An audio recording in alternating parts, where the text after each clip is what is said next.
Il s'agit ici de travailler sur des diagrammes qui ont été fournis, complétés ou pas pour les électrons, pour voir tout ce qu'on peut en tirer avec un certain nombre de propriétés. Donc en particulier, je m'intéresserai à la distribution des électrons, à la configuration électronique, à l'indice de liaison, à identifier et positionner les doubles et libres non liants. En général, cette question est posée par rapport à la relation à la structure de Lewis qui vous aura été demandée dans une autre question, à la polarité des liaisons, et puis enfin au vocabulaire donation, rétrodonation, et à la réactivité du ligand avant et après complexation, tous ces éléments pouvant être tirés d'un diagramme d'orbital moléculaire.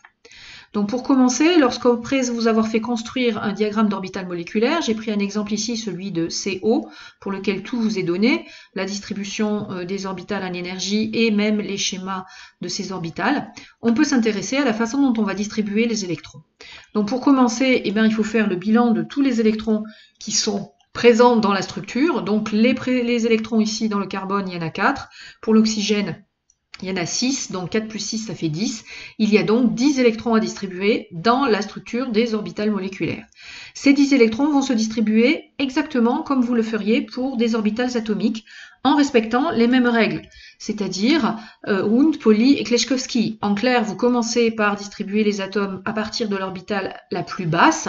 Vous ne pouvez pas en mettre plus de 2 dans une orbitale, à condition en plus qu'ils aient des spins opposés. Donc ici, je vais en mettre 2 dans l'orbitale la plus basse, puis 2 dans l'orbitale suivante. Ici, vous avez 2 orbitales de même niveau d'énergie. Donc je vais commencer parce que l'appariement coûte de l'énergie par mettre 2 électrons de spin plus 1,5, puis je mettrai les 2 électrons de spin moins 1,5, de sorte que j'en place ici 4 de plus, 2, 4, 6, 8, il m'en reste 2, et les 2 derniers sont placés dans la dernière orbitale moléculaire. Vous considérerez systématiquement que ces orbitales sont suffisamment éloignées pour que l'énergie d'appariement soit plus faible que la différence d'énergie entre 2 orbitales. Donc vous pouvez alors passer à ce qu'on appelle la configuration électronique. Vous avez ici le nom des orbitales qui vous est donné en association. La plus basse ici s'appelle 1 sigma, la suivante s'appelle 2 sigma. Les deux là portent le même nom, elles s'appellent 1 pi. Et celle-ci porte le nom 3 sigma. Eh bien, vous faites un petit peu comme vous le faites avec les orbitales atomiques. Par exemple, ici, vous auriez dit 2s exposant 2, 2p exposant 2, ici 2p exposant 4, eh bien nous allons faire exactement la même chose. Donc on calque ça sur le système qu'on utilise avec les orbitales, avec la configuration atomique.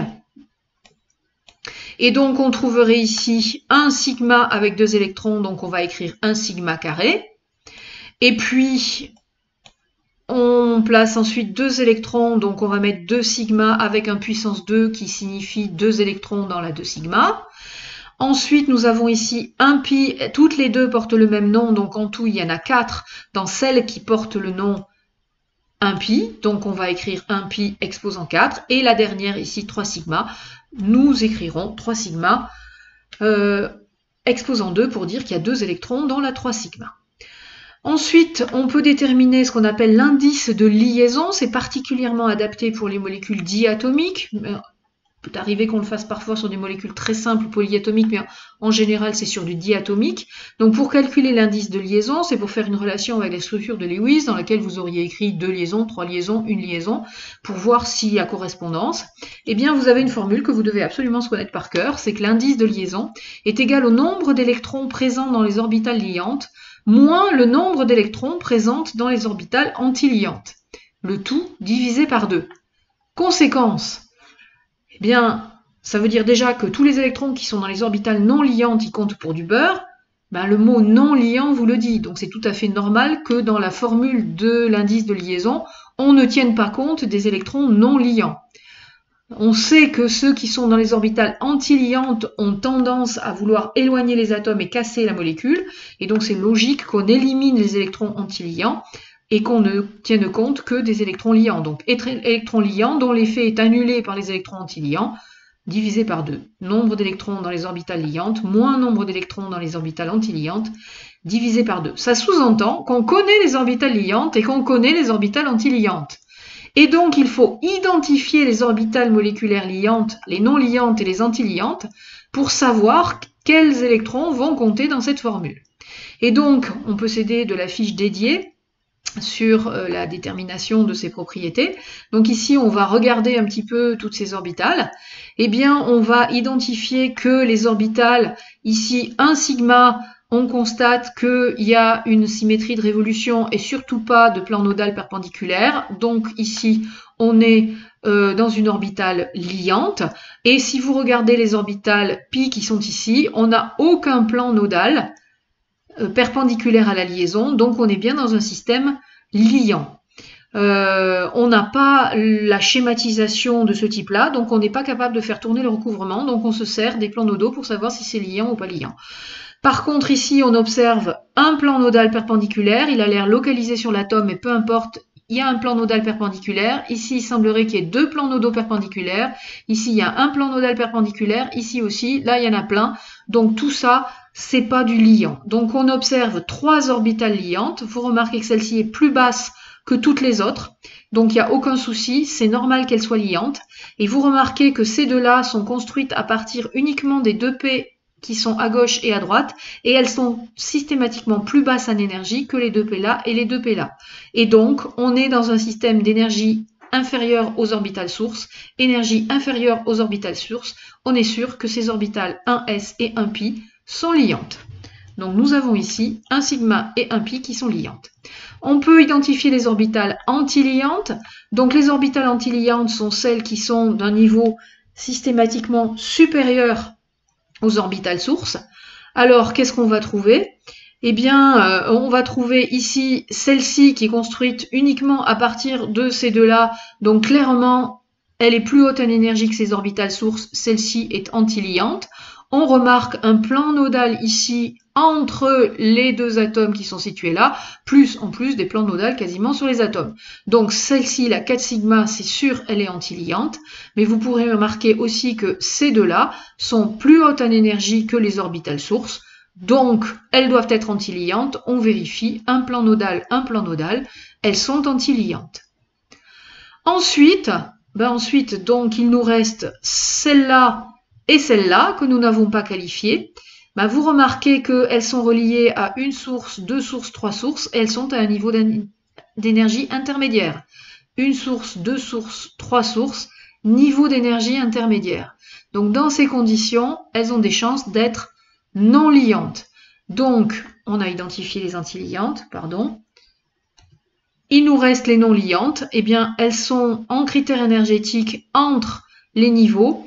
On observe un plan nodal ici qui est sur l'atome. Nous avons ici aussi un plan nodal sur l'atome, et une petite zone de probabilité de présence entre les deux atomes. Ici aussi, entre les deux atomes, et puis beaucoup sur l'extérieur, qui est caractéristique de beaucoup d'électrons sur l'extérieur. Donc les zones de probabilité sont caractéristiques des orbitales non liantes. Et donc nous avons la 2 sigma et la 3 sigma qui sont non liantes. Donc maintenant on regarde les électrons contenus par les liantes et les antiliantes. Donc 1 sigma liante contient 2 électrons, donc ça fait 2 dans du liant. Les 1 pi 4 électrons, donc ça fait en tout 6 électrons dans les orbitales liantes. Donc ici, nous compterons 6 électrons. Dans les orbitales antiliantes, eh bien, elles sont où les orbitales antiliantes? On a dit la 2pi et la 4 sigma. Eh bien, la 2pi et la 4 sigma, elles sont là, elles ont 0 électrons. Donc, 0 électrons. Les électrons qui sont dans les non liantes on n'en tient pas compte pour calculer l'indice de liaison. 6 moins 0 sur 2, ça fait 3. Nous avons donc un indice de liaison de 3 pour la molécule de CO dans le modèle des orbitales moléculaires. Alors ensuite, on peut vous demander d'identifier et de positionner les doublés non liants en relation avec les structures de Lewis. Et donc, il va falloir chercher les OM non liantes ou antiliantes, parce que ce sont celles qui contiennent des électrons à l'extérieur des atomes. Qui contiennent 2 électrons, eh bien vous aurez autant de doublés libres que de telles orbitales, non liantes ou antiliantes, qui contiennent 2 électrons, avec une localisation du doublé sur l'atome qui porte le plus gros coefficient ou le nuage externe le plus marqué. Donc, qu'est-ce que nous avons ici comme orbitales non liantes ou antiliantes qui contiennent des électrons? Nous avons montré que les antiliantes ne contiennent pas d'électrons. Par exemple, on aurait ici un doublé plutôt sur le carbone. Ici aussi, un doublé plutôt sur le carbone de type pi, mais il n'y a pas d'électrons. Donc, on n'en tient pas compte. Donc, nous devons tenir compte uniquement des non liantes. Alors, les non liantes, eh ben, c'est celle-ci et celle-ci. Et on va regarder... Donc nous avons 2 électrons dans cette non-liante. 2 électrons dans cette non-liante, ça veut dire 2 doublés libres sur cette molécule. Où sont ces doublés libres? Eh bien, on constate que là, la 3 sigma, elle a vraiment un très gros volume de probabilité de présence à l'extérieur du carbone. On peut considérer que ces 2 électrons sur la 3 sigma sont essentiellement sur l'extérieur du carbone. Ça serait un doublé libre sur le carbone.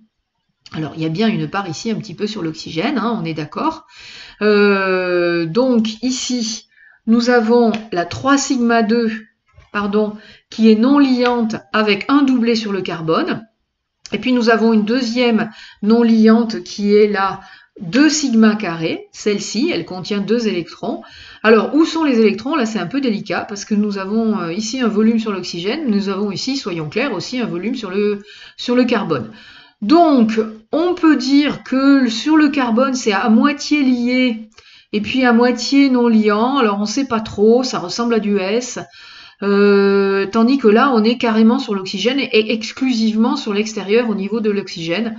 Donc, on pourrait dire que c'est le doublé sur l'oxygène qui est totalement à l'extérieur pour se mettre en relation avec ce qu'on connaît de la molécule de CO. Donc, je vous rappelle que cette molécule a 2 doublés libres, l'un sur le carbone et l'autre sur l'oxygène quand on dessine la structure de Lewis à 3 liaisons.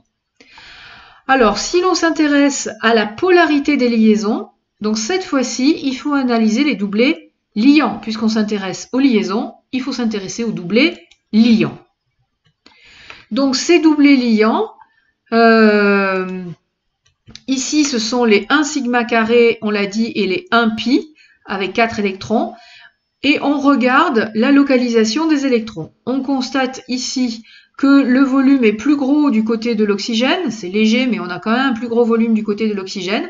Et on a le même phénomène sur les orbitales pi, c'est-à-dire qu'on a ici un léger décrochage. C'est légèrement plus gros, on le sent mieux en vue de dessus. C'est légèrement plus gros du côté de l'oxygène. Donc clairement, pour tout ce qui est des liaisons, ces liaisons sont légèrement polarisées du côté de l'oxygène. Donc on va dire qu'elles sont majoritairement sur l'oxygène. Donc c'est l'oxygène qui serait légèrement delta- et le carbone qui serait légèrement delta+ pour ce qui est de la polarisation de la liaison. J'en ai fini avec l'exploitation d'un diagramme d'orbital moléculaire classique. On peut passer à un diagramme d'orbital moléculaire de type complexe, métallique, pour illustrer le vocabulaire donation-rétrodonation. Et donc je vais m'intéresser en particulier à l'orbital φ1 qui est indiqué ici, qui est une combinaison linéaire de cet orbital qui fait partie du bloc D du métal. Hein, donc en gros, bon, c'est une simplification. Donc vous avez un fragment ici avec un métal et 3 ligands et une place libre que vous allez mettre en relation avec un fragment qui est de l'éthylène, donc le ligand éthylène. Donc ce diagramme d'orbital moléculaire, il est construit à partir de 5 orbitales de fragments pour ce fragment Ml3 et d'un fragment éthylène qui est ici. Le diagramme vous est fourni. Vous avez donc ce qu'on pourrait appeler ici le bloc D du métal déjà modifié par les 3 ligands. Et donc on a fait interagir visiblement l'éthylène par son orbital ici de type HO, la dernière qui contient 2 électrons, avec l'orbital ici vide du bloc D du métal. On constate que cet orbital φ1 est très très proche en énergie de l'éthylène et très loin en énergie de l'autre. Donc en termes de combinaison linéaire, je peux considérer que j'ai un très gros coefficient, je lui ai donné la valeur 0,9 sur l'orbital pleine du ligand, avec un petit coefficient sur l'orbital vide du métal. J'ai mis des valeurs totalement aléatoires, un gros coefficient, un petit coefficient, ce sont des valeurs approximatives bien évidemment. Donc, si je fais un état des lieux avec ce que j'appelle l'état initial, où le ligand et le métal ne sont absolument pas liés, donc l'éthylène et le reste ici ne sont pas liés. J'ai donc au départ 2 électrons dans le ligand, et j'ai, pour ce qui est de cet orbital qui est en interaction, 0 électron sur le métal. Or, après avoir fait l'interaction, après avoir construit l'orbital moléculaire, j'obtiens donc la structure ligand-métal lié. Et donc, à l'état final, qu'est-ce qui se passe? Dans cette structure, à cause de cette combinaison linéaire, je peux considérer que 90% des 2 électrons sont restés sur le ligand. Donc, je considère que j'ai 2 fois 0,9 électrons sur le ligand, mais j'en ai 10% qui sont passés sur le métal, et donc dans le métal, je peux considérer que 10% de ces 2 électrons, c'est-à-dire 0,1 fois 2, sont sur le métal. Conclusion, je suis partie d'un état où le métal avait 0 électrons et à la fin il en a 2 fois 0,1, alors que le ligand avait 2 électrons à rien qu'à lui, il n'en a plus que 1,8. C'est donc qu'il y a eu donation d'électrons du ligand vers le métal. Le ligand était un ligand sigma donneur. Vous constatez que l'interaction elle est de type sigma. Vous pouvez faire tourner le ligand ici autour du lobe de la DZ2 ici, et vous constaterez que c'est une interaction sigma. Donc on a eu une donation du ligand vers le métal. Un ligand sigma donneur donne des électrons au métal. La caractéristique, c'est l'orbital φ1, caractéristique de ce phénomène de donation. Mais inversement, si l'on étudie l'interaction entre ici la pi étoile de l'éthylène qui est sa BV et qui est donc vide, et l'orbital, alors l'une d'entre elles ici, a priori, ce doit être celle-ci, celle du milieu, là, avec laquelle il est capable d'interagir. Non, le dessin peut-être pas. Non, pardon, c'est celle-ci. Il est capable d'interagir avec celle-ci, excusez-moi. Et donc, lorsqu'il interagit avec celle-ci, il va donc établir une nouvelle orbitale moléculaire. Donc, l'orbital Φ2 ici, c'est une combinaison linéaire a priori de celle-ci et de celle-là. Vous constatez qu'elle est beaucoup plus proche à l'énergie de l'orbital du métal que de l'orbital du ligand. Et donc, si je refais le même travail, l'orbital Φ2 est une combinaison linéaire avec un très gros coefficient sur le métal et un tout petit coefficient sur l'éthylène. Et donc, j'ai attribué un coefficient arbitraire de 0,95 sur l'orbitale pleine du métal et j'ai mis un coefficient donc de 0,05 sur l'orbitale vide. Il y a une erreur ici du ligand. Donc environ. Et donc, si je fais mon travail tel que je l'ai fait tout à l'heure, mon ligand au départ, alors qu'il n'est pas lié, il a 0 électron pour son orbitale participante, alors que le métal ici, je lui ai attribué 2 électrons pour son orbitale participante. Conclusion, dans l'état final du système lié représenté par l'orbital Φ2, ligand métal, eh bien mon métal n'a plus que 2 fois 0,95 électrons au lieu de 2 électrons, alors que mon ligand, lui, a pris 2 fois 0,05 électrons. Donc, en clair, il était à 0 électrons au départ, il a 2 fois 0,05, c'est-à-dire qu'il a 0,1 électron à la fin. C'est cette fois-ci le ligand qui a gagné des électrons, donnés par le métal, qui lui en a perdu, il en avait 2, il se retrouve avec 1,9 électrons. Il y a donc eu, en opposition avec la donation, une rétrodonation du métal vers le ligand. Le métal en avait 2, il n'en a plus qu'un 90. Le ligand en avait 0. Il en a dorénavant 0,1. Donc c'est un ligand ici, vous regardez l'interaction, elle est de type pi, qu'on va qualifier de pi accepteur. Donc vous avez ici une représentation élégante de la définition de donation et rétrodonation. Ça peut être une façon de rédiger sur votre sujet, sur votre copie, cette définition de ces mots donation, rétrodonation, parfois demandés.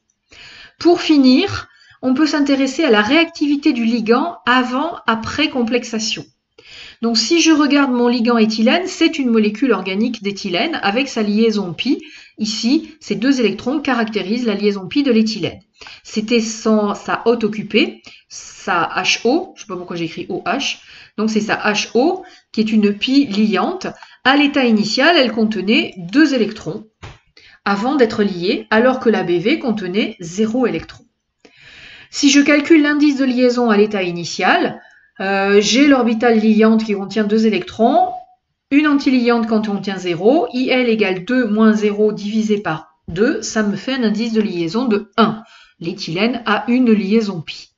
À l'état final, d'après ce que j'ai dit précédemment, dans l'orbital pi qui est ici, il me reste quoi? J'avais calculé ici, le ligand n'a plus que 2 fois 0,9, c'est-à-dire 1,8 électrons. Au contraire, dans la BV ici, je l'ai regardé en rétrodonation. Dans ma BV, mon ligand dorénavant, il a 2 fois 0,5 électrons, compte tenu des coefficients arbitraires que j'ai choisis. Toujours est-il qu'il y a 0,1 électron, il y a des électrons dans la BV antiliante. Donc cette fois-ci, quand je calcule mon indice de liaison, j'ai 1,8 moins 0,1, ça fait 1,7 électrons, divisé par 2, ça fait 0,85 électrons. Donc mon indice de liaison s'est abaissé. De sorte que j'ai affaibli ma liaison. Or, une liaison affaiblie, c'est une liaison qui va être soumise à une rupture. Donc en clair, c'est un petit peu comme si j'avais amorcé la rupture. Eh bien, c'est l'effet catalytique du métal dans les complexes métalliques. Votre alcène, une fois qu'il est coordonné, se retrouve avec une liaison pi qui est affaiblie et qui va pouvoir subir des transformations, des insertions 1,2 ou toute autre chose qui le transformeront et permettront la réaction chimique.